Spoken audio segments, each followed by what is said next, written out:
Hello दोस्तों, good morning. देखिए, आज से अपन स्टार्ट करते हैं।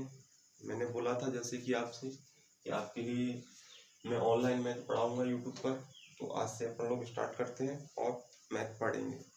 और मैंने ज़्यादातर बच्चों से पूछा था कि बताइए आप कौन सा चैप्टर पढ़ना चाहोगे, तो सभी ने ज़्यादातर बताया था कि सर परसेंटेज पढ़ाइए, आप परसेंटेज से स्टार्ट करते हैं। तो देखिए, मैं आपको परसेंटेज पढ़ाता हूँ, ध्यान रखना। आपको बिल्कुल बेसिक से लेकर के चलेंगे और कंसेप्ट सारे के सारे क्लियर होंगे। इसके बाद ही मैं क्वेश्चन आपके लिए कराऊंगा। तो देखिए,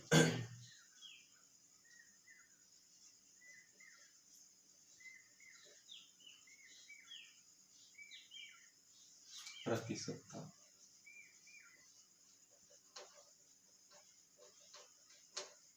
परसेंटेज, ठीक है।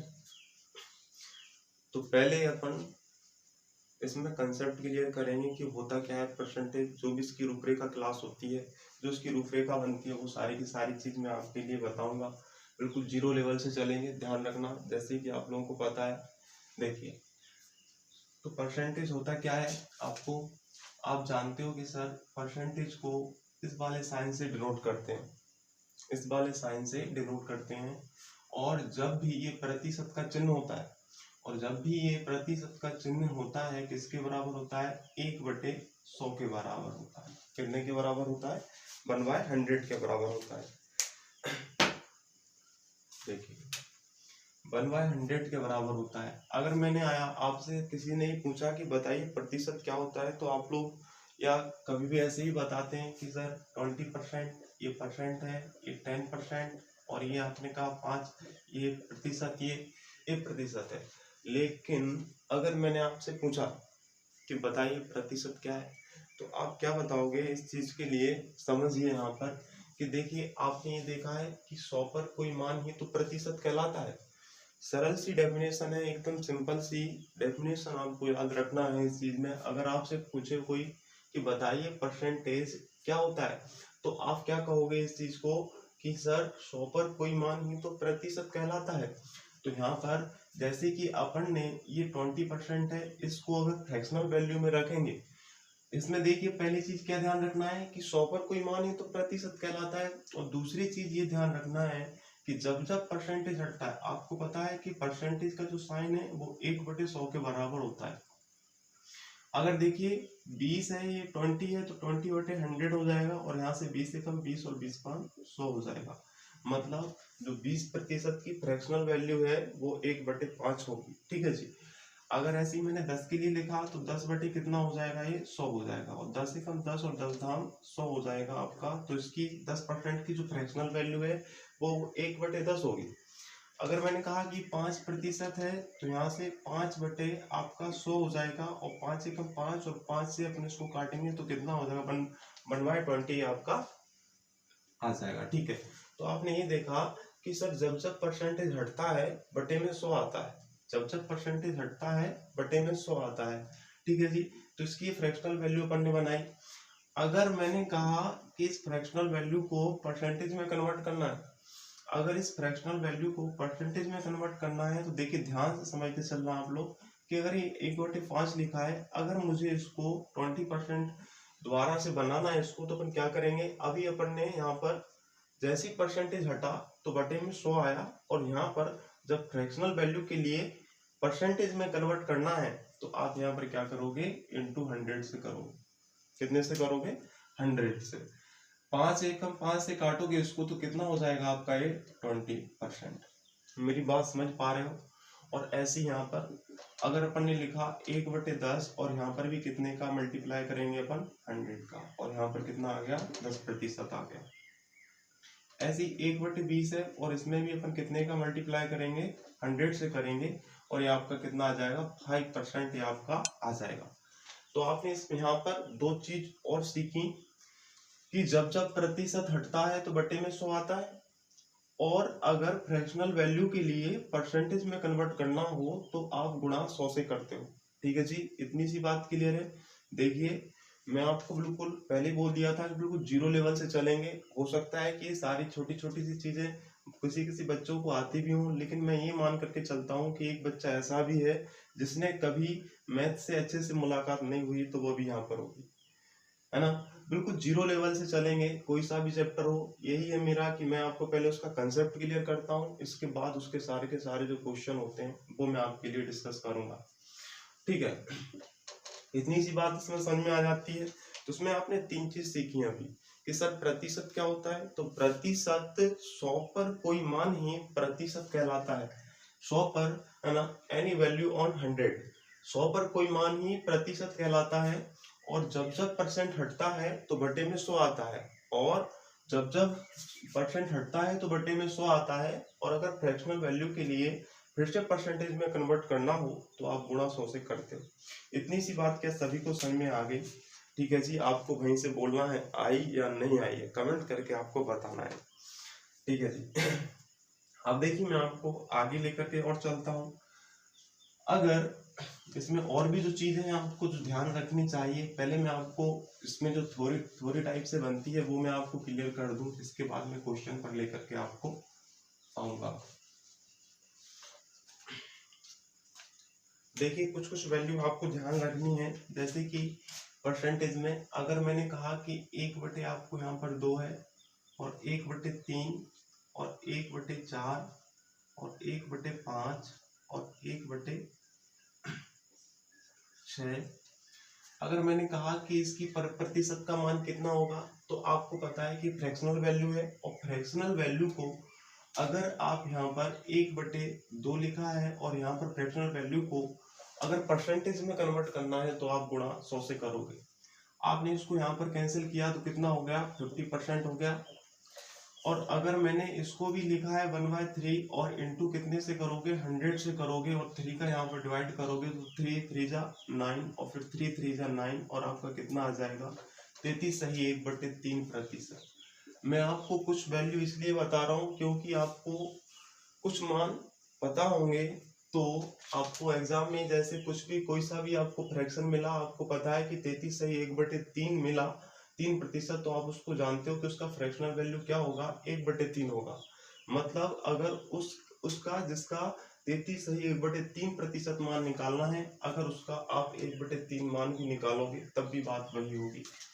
तो देखिए आगे बढ़ते हैं अपन, 1/4 और यहाँ पर भी गुणा कितने का करेंगे, 100 का, और यहाँ से कितना हो जाएगा आपका ये 25% के बराबर होता है। और यहाँ पर भी देखेंगे अपन 1/5 लिखा है और गुणा 100 से करोगे, और यहाँ पर भी आपका कितना आ जाएगा 20% आ जाएगा। और यहाँ पर भी देखिए 1/6 गुणा कितने से करोगे, 100 से करोगे। अगर आप जानते हो 6 का यहाँ पर भाग देंगे तो कितने बार जाएगा, 6 कम 6, और यहाँ से आपका कितना बचेगा, 4 बचेगा, और 6 छंग 36 हो जाएगा। और आपका यहाँ से फिर कितना और बच जाएगा, आपका 4/6, 2 दूना 4 और 2 3 6, मतलब 16 सही 2/3% की जो फ्रैक्शनल वैल्यू होगी वो 1/6 आपकी बनेगी, ठीक है। चाहे तो उसका 16 सही 2/3% मान निकाल लीजिए, चाहे उसकी फ्रैक्शनल वैल्यू 1/6 का मान निकाल लीजिए, बात एक ही है, ठीक है जी। तो आपको ध्यान रखना है कि ये जो मान है जहां पर भी इतना प्रतिशत लिखा होगा 16 से ये 2/3, तो उसका मान निकालोगे आप 1/6, और जहां पर 20% होगा वहां पर 1/5 ज्ञात कर सकते हैं, और जहां पर 25% होगा वहां पर 1/4 ज्ञात कर सकते हैं। जहां पर 33 से ही 1/3% होगा वहां पर 1/3 ज्ञात कर सकते हो, और जहां पर 50% होगा वहां पर 1/2 भी आप ज्ञात कर सकते हो। आगे चलते हैं, 1/7 ऐसी 1/8 और ऐसी 1/9 और ऐसी 1/10। अगर मैंने इसको आगे बढ़ाया तो 1/7 गुणा 100 करोगे, और यहाँ पर 1/8 गुणा ऐसे यहाँ पर भी 100 करोगे। और आप जानते हो कि अगर 1/7 है, 7 का इसमें करेंगे तो कितना हो जाएगा, 7 एकम 7 हो जाएगा, और यहाँ पर बचेगा आपका कितना बचेगा, आपका 3 बचेगा, तो कितना हो जाएगा 7 चौके 28, 7 चौके 28 हो गया। और यहाँ पर बचा कितना है 2/7%, ठीक है। और यहाँ से ऐसे यहाँ पर करेंगे तो 8 एकम 8 हो जाएगा आपका, और कितना बचेगा आपका 2 और बचेगा, तो 8 दूना 16 हो जाएगा, और यहाँ पर कितना 4, और यहाँ पर कितना हो जाएगा कितना, तो 4 एकम 4, और 4 गुना 8 हो जाएगा और यहाँ पर 12 सही 1/2% की वैल्यू बनेगी। ऐसे ही यहाँ पर करेंगे 1/9 गुणा 100 कर लीजिए, तो आपने 9 एकम 9 हो जाएगा और यहाँ से आपका कितना 1 और 9 एकम 9 हो जाएगा और 1 बचेगा, तो यहाँ पर इतना 11 सही 1/9% की वैल्यू बनेगी 1/9 की। देखिए ऐसे यहाँ पर जानते हो कि 100 का गुणा करोगे तो कितना आ जाएगा आपका 10% आपका आ जाएगा। तो आपको ये 10 वैल्यू याद रखनी है। 1/2 की आपकी 50%, 1/3 की आपकी 33 सही 1/3 1/4 की 25%, 1/5 की 20%, 1/6 की आपकी 16 सही 2% और यहाँ पर 1/7 की 14 सही 2/7% और 1/8 की आपकी 12 सही 1/2%, ऐसी 1/9 की 11 सही 1/9%, ऐसी 10 की 1/10 की आपकी 10% हो जाएगी। ठीक है जी, इसको याद रखना है, प्रैक्टिस में आएंगी सारी की सारी चीजें तो आपको अपने आप ही याद हो जाएगा, ऐसे कोई रट्टा नहीं मानना है। ठीक है जी, क्वेश्चन मैं आपके लिए कराऊंगा, मेरे पास क्वेश्चन की सीट है, मैं आपको यहाँ पर क्वेश्चन भी प्रोवाइड कराऊंगा। देखिए स्क्रीनशॉट ले लेना इसका। चलिए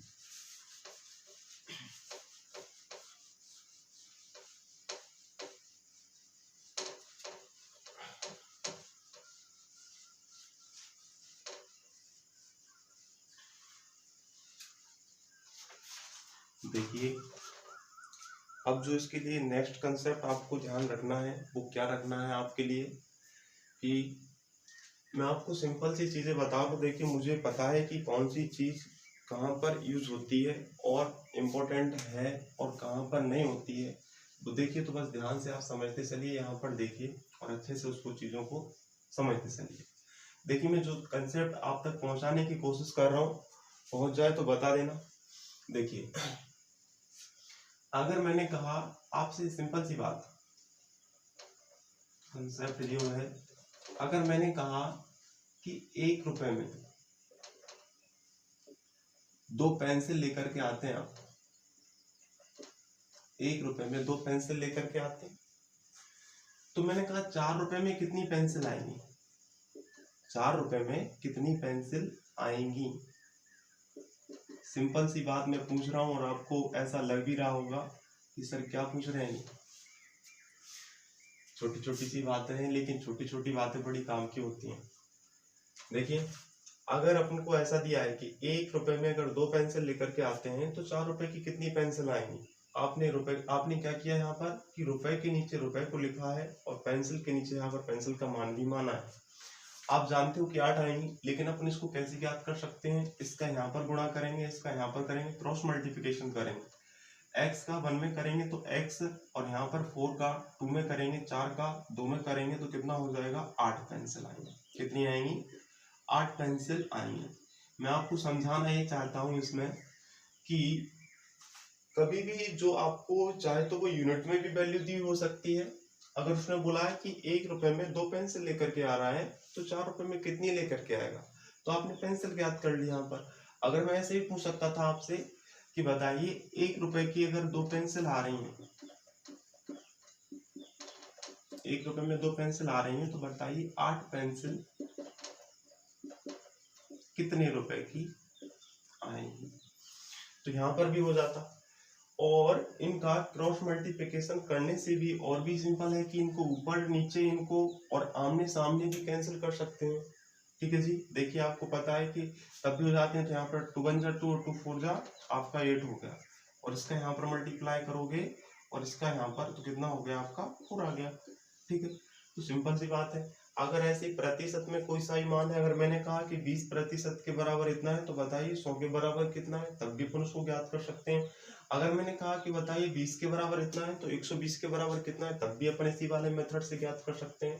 तो एक कंसेप्ट है, छोटी छोटी चीजें हैं जो आपको समझनी है, पूरे मैथ में कहीं ना कहीं ये यूज होती हैं, इसलिए आपको इस पर ध्यान देना है। देखिए मैं अगली चीज जो आपको समझाऊंगा उसको भी समझिए।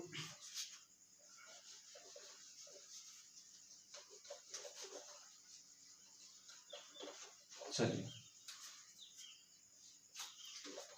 आप लोग कमेंट करके मुझे बताएंगे कि वीडियो में चीज़ें समझ में आ रही हैं कि नहीं आ रही हैं, वो सारी चीज़ आपको बताना है मुझे।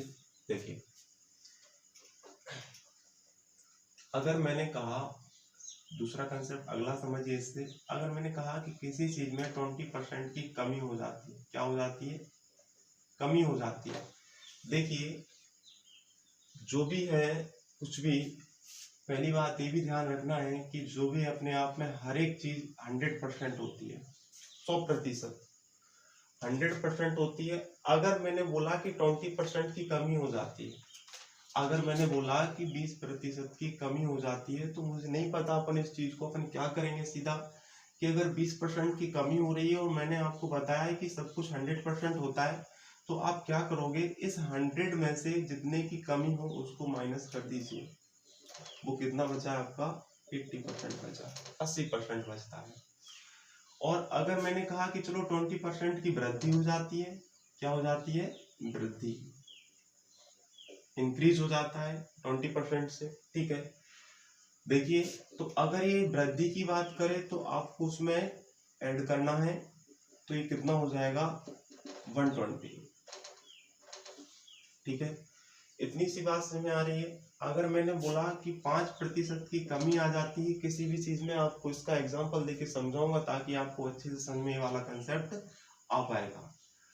अगर मैंने कहा कि 5% की कमी आ जाती है किसी भी वस्तु में या किसी भी जनसंख्या में, किसी भी चीज में, अगर 5% की कमी आ जाती है, तो अपन सीधी सीधी बात कहेंगे कि अगर कमी आ जाती है, सर ने बताया था, तो अपन उसको 100 में से माइनस कर देंगे 5 को, तो बचा कितना है? 95% बचा है, ठीक है जी। मेरी बात समझ पा रहे हो कि कमी आएगी तो उसको 100 में से माइनस करना है, और जो मान बचेगा, जो वैल्यू बचेगी, वो उसके बराबर हो जाएगी। अगर मैंने कहा कि 5% की वृद्धि हो जाती है, तो आप क्या करोगे, यहाँ पर वो 105 के बराबर हो जाएगा। सीधी सी बात ये ध्यान रखना है कि अगर कमी होती है तो 100 में से उसको माइनस करना है, और अगर वृद्धि होती है तो उसको 100 में प्लस करना है। अब आगे देखिए, इसमें आपको मैं ऐसे समझाता हूँ, जैसे कि आपको पता है कि कोरोना महामारी चल रही है, तो अगर मैंने कहा कि कोरोना संक्रमित लोगों की संख्या में 5% की, सॉरी 20% की कर लेते हैं, 20% की कमी आ जाती। मैंने क्या बोला कि कोरोना संक्रमित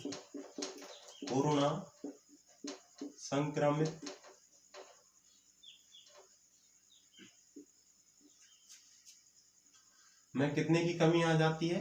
20% की कमी आ जाती है। तो बताइए, कुल कोरोना संक्रमित लोगों की संख्या ज्ञात कीजिए। अगर मैंने बोला कि कोरोना संक्रमित लोगों की संख्या में 20% की कमी आ जाती है, तो कुल कोरोना संक्रमित लोगों की संख्या कितनी है, तो वो अपन कैसे बताएंगे? अगर कमी आई तो आपको पता है कि उसको 100 में से माइनस करना है, तो बचा कितना है? 80% बचा है, 80% बचा है।